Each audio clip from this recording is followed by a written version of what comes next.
Kembali, Pengadilan Negeri Kota Bumi menggelar sidang lanjutan Kepala Inspektorat Kabupaten Lampung Utara Muhammad Erwinsyah terkait kasus konsultansi dan konstruksi di kantor inspektorat dengan kerugian negara sebesar Rp202.709.549,60. Sidang dengan agenda menyerahkan kesimpulan dari pihak penggugat dan tergugat dihadiri oleh kuasa hukum dari Muhammad Erwinsyah.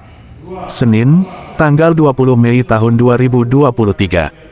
Kuasa hukum, Muhammad Erwinsyah, Slamet Haryadi berharap, Hakim Tunggal, Muammar Asmar Mahmud Farik dapat menerima gugatan kliennya. Sebab, berdasarkan fakta yang ada, kliennya memang tidak bersalah. Kalau majelis hakim melihat persoalan ini berdasarkan faktual maka pasti hakim akan membenarkan apa yang kami simpulkan, kata dia. Ia berkeyakinan bahwa kliennya tidak bersalah dalam persoalan ini. Itu dikarenakan persoalan yang menimpa kliennya masih termasuk pelanggaran administrasi. Mestinya persoalan ini tak terburu-buru dibawa ke ranah hukum. Masih ada aparat pengawasan intern pemerintah untuk menangani persoalan ini. Pelanggaran administrasi itu kan belum tentu bersalah, tuturnya. Sebelumnya, Inspektur Kabupaten Lampung Utara, Muhammad Erwinsyah ditetapkan sebagai tersangka oleh pihak Kejaksaan Negeri Lampung Utara dalam kasus dugaan penyimpangan anggaran program jasa konsultansi konstruksi inspektorat, Jumat sore, tanggal 3 Mei tahun 2024.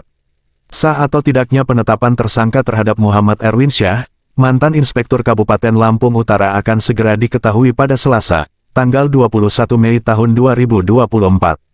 Sebab, Hakim Pengadilan Negeri Kota Bumi akan memutus perkara ini di tanggal tersebut.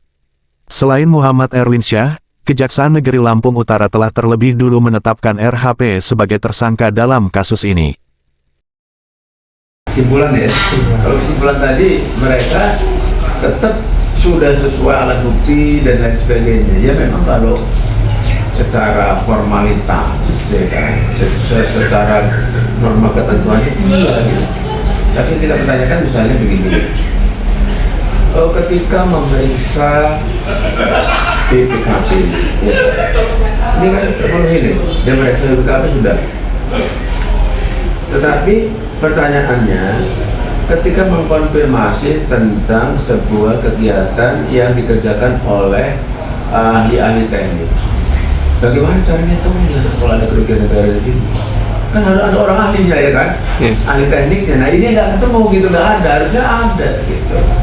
Nah terus kemudian memeriksa perkara ini kan menurut saya ini ada sentuhan, ada irisan kalau kata hakim itu dengan masalah-masalah administrasi dengan hukum pidana. Coba dikonfirmasi udah belum? Ini nggak ada, mereka jalan aja terus begitu. Nah, kita pengennya coba koordinasi dulu bahwa ini wilayah sedang berada di wilayah administrasi. Ya, kalau administrasi belum tentu melanggar hukum dia. Kalau administrasi itu ya cukup ya APIM atau pejabat yang berwenang itulah yang minta. Dia udah kembalikan kalau ada kerugian negara. Kalau nggak ada kerugian negara, salah gitu perbaiki lingkungannya gitu. Sederhana. Nah jadi inilah yang saya lihat tadi. Ya semuanya menurut kesimpulan jaksa penuntut umum semuanya sudah sesuai, bahkan bukti itu bukan hanya cuman sekurang-kurangnya 2, ada 3 bahkan gitu. Apa kita optimis? Apa kita optimis nanti bisa menangkan peradilan? Kita? Ya ini tinggal kita melihat sudut pandang. Kalau sudut pandangnya ini ada pendekatan sosio-legal, arti melihat kepada fakta, kita optimis begitu ya kan. Nah, tapi kalau ini tergantung hakim, kalau hakim melihatnya ini pada faktual, ya pasti dia akan membenarkan apa yang kita simpulkan gitu.